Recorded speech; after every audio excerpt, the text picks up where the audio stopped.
আমরা দেখি তারেক রহমান সম্পর্কে দেশের প্রধানমন্ত্রী আপনি কি মন্তব্য করেছেন? গুপ্ত যদি কেউ হয়ে থাকে সেটা তারেক রহমান গুপ্ত। তারেক রহমান মুসলেকা দিয়ে পালায় গেছে দেশ থেকে, লন্ডন পালায় গেছে, মুসাদ্দেক দেশ থেকে পালায় নাই। আর যদি কেউ পালিয়ে যে থাকে, মুসলেকা দিয়ে সেনাবাহিনীকে মুসলেকা দিয়ে তারেক রহমান পালাইছে। 17 বছর লন্ডন পালাচ্ছিল। আর কি লিখছে? তাদের বাড়ি পাকিস্তান, মানে আমার বাড়ি পাকিস্তান। আর বেটা তোর বাপ তারেক রহমানের জন্য করাচিত হইতে পারে, তোদের জন্য করাচিত হইতে পারে। আমি বাংলাদেশের সন্তান। আচ্ছা মুসাদ্দিক, আপনি কি এই রিকগনাইজ করবেন? এটা কি আপনার ভাষা, আপনার ভয়? জি অবশ্যই, এটা আমার বক্তব্য। আপনি কি শুরু করবেন না শরীফ ভাই? আপনি শুরু করবেন। ল্যাঙ্গুয়েজটা আপনি কেমন? আচ্ছা বলেন না। সমালোচনার ল্যাঙ্গুয়েজ, সমালোচনা তো হতেই পারে, রাষ্ট্রপতি প্রধানমন্ত্রী সবারই সমালোচনা। এখানে বাপ তারেক রহমান মুসলিকা দিয়ে পালাইছে, সেনাবাহিনীর কাছে মুসলিকা দিয়ে পালাইছে, প্রেক্ষাপট 111 আমাদের মাথায় রাখতে হবে। আরে বেটা তোরা তো তোদের বাপ তো গুপ্ত।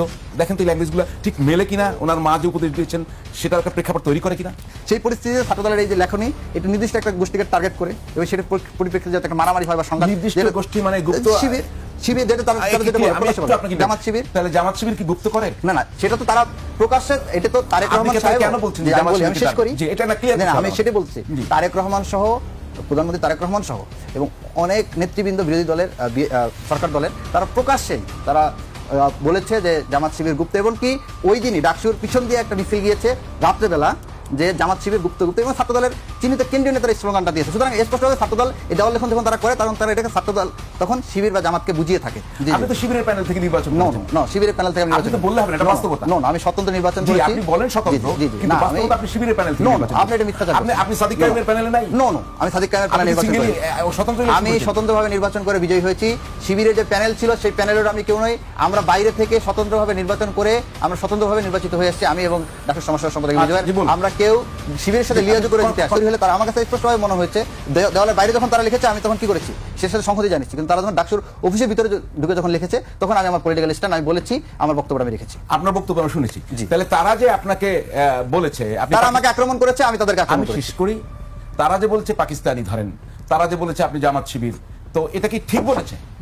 তারা ভুল বলেছে। ভুল বলেছে, এটা কি আপনি গ্রহণ করেন? নো, আমি গ্রহণ করার তো সুযোগ নেই। আপনি যেটা বলেছেন তারা, এটা আমি আমার পলিটিক্যাল স্ট্যান্ড, আমার বক্তব্য আমি রেখেছি। তাহলে তারা বললে ভুল, ঠিক বলেনি। আপনার পলিটিক্যাল স্ট্যান্ড মানে মিথ্যা দিয়ে পলিটিক্যাল স্ট্যান্ড হবে? তারা তো মিথ্যা বলেছে, আপনার এটা কথা বুঝতে হবে। তারা এটা মিথ্যা বলেছে, আমার বক্তব্যে কোনো ফ্যাক্ট, কোনো মিথ্যা নেই। আমার কথা মিথ্যা, আমার কথা মিথ্যা নয়। আপনি কিন্তু ডাইরেক্ট জবাব দিবেন। আমি চাই, আমার কথা কোনো মিথ্যা নেই। আপনি সত্য বলছেন? জি, আমি সত্য বলেছি। কি সত্য বলছেন বলেন তো আপনাকে। আমি যে সেদিন যে মুসলেকার কথা বলেছি, মুসলেকার কথাও সত্য। এবং 17 বছর তারেক রহমান সাহেব যিনি লন্ডনে ছিলেন, নির্বাচনে থাকুক বা মুসলেকা দিয়ে চলে যাক, যেটাই হোক, লন্ডনে ছিলেন উনি। আপনি বলছেন পালিয়ে গেছেন। এটা আমার পলিটিক্যাল স্ট্যান্ড, আমার বক্তব্য ছিল। আমাকে আক্রমণ করা হয়েছে, আমি আক্রমণের জবাব আক্রমণ দিয়ে দিয়েছি। আমাকে আক্রমণ করা হয়েছে, মানে তাহলে ওরা খারাপ হলে আপনি খারাপ? না, আমি খারাপ বলিনি, আমি এটা ফ্যাক্ট বলেছি। ওরা যে আক্রমণ, তারেক রহমান সাহেব মুসলেকা দিয়েছিলেন কিনা? আপনি তো তারেক রহমান সাহেব মুসলেকা দিয়েছিলেন কিনা? তারেক রহমান আপনি দেখেছেন তার মুসলিকা? আপনি বলেন মুসলেকা দিয়েছিলেন কিনা? আপনি বলেন, আপনি বলেন। আমি অসংখ্য ডকুমেন্টস এবং কথা আমি বুদ্ধিজীবী এবং বিভিন্ন পত্র পত্রিকা আমি এটা পড়েছি। আপনি কি সেই নিয়ে গেলেন? আপনি কি বলতে চান যে মুসলেকা দেননি তিনি? আপনি কি প্রেক্ষাপটটা জানেন কিনা সেটা বলেন। প্রেক্ষাপট আমি তো, আমার তো পাকিস্তানি হওয়ার কথা থেকে মুসলেকা দিয়ে বের হন না। আচ্ছা, নো, আমি কোনো মুসলেকা দেইনি। অসংখ্য ডকুমেন্ট, আমি কোনো মুসলেকা দেইনি। আপনি থেকে মুসলেকা দেইনি, আমি কোনো মুসলেকা দেইনি। পুলিশ পাহারায় বেরিয়ে গেছে। আমি কোনো মুসলেকা, শব্দটা উচ্চারণ হলে আপনার তো লাগে কেন? না, গুপ্ত শব্দ উচ্চারণ হলে আমার লাগলো কথা। আমি তো বললাম যখন তারা গুপ্ত লিখেছে, আমরা তখন স্পষ্ট ভাষায় যে শিক্ষার সাথে আমরা সংহতি জানিয়েছি। যখন প্রথমে তারা ক্যাম্পাসে গুপ্ত লিখেছে, ছাত্র দলের ভাইরা লিখেছেন, আমরা তাদের কর্মসূচির সাথে সংহতি জানিয়েছি।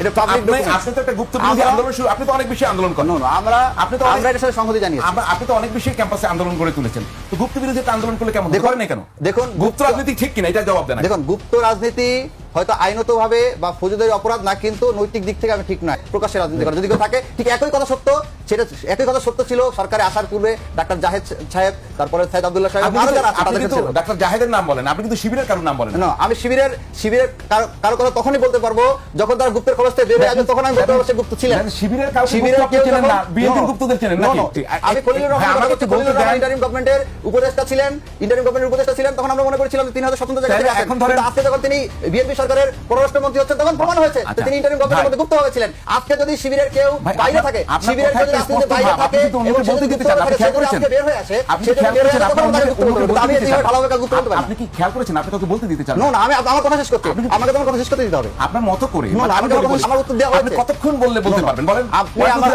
আমাকে প্রশ্ন করেছেন, আমি প্রশ্ন উত্তর দিয়েছি। অন্যের বাক স্বাধীনতার প্রতি প্রশ্নটা দেখি বলুন। অবশ্যই শ্রদ্ধা দেখিয়েছে। আপনি আমাকে প্রশ্ন করেছেন, আমি প্রশ্ন উত্তরটা শেষ করে দিতে হবে তোমাকে। আরো বলুন। এটাই তো সৌজন্য, আমার উত্তর। আরো বলুন। আমি শেষ হয়েছে, আমি বলেছি তোমার শেষ হচ্ছে। আপনার এখন শেষ হয়েছে যে আমি অবশ্যই বলবো প্রশ্ন শেষ করতে হয়েছে, পারি কিন্তু আপনি তো বাবার আক্রমণ করছেন। আমি তো বললাম যে আমাকে শেষ করে দিতে হবে, শেষ করেছি। আপনি আক্রমণ শব্দটা বোঝেন?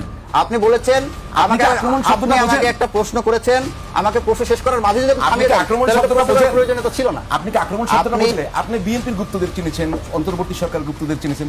এই সাদিক কায়েমরা কি আগে শিবির করতো? সাদিক কায়েমরা তারা আপনার জানেন যে ক্যাম্পাসে তারা আপনি কিন্তু আমি আবার ডাইরেক্ট প্রশ্ন করি, তাহলে আমরা অন্য বিরতিতে চলে যাব। শেষ করি। আপনি যখন একজন আপনি আমার প্রশ্ন করতে উত্তর আমি দেবেন না। সেজন্যই বলছি ভাই ক্লিয়ার কাট উত্তর দেন। সাদিক কায়েমরা কি ক্যাম্পাসে শিবির করতো? যে তারা দাবি করেছে তারা শিবির করতে কেন? আপনি কি জানেন? আমি তো সেটি জানি না।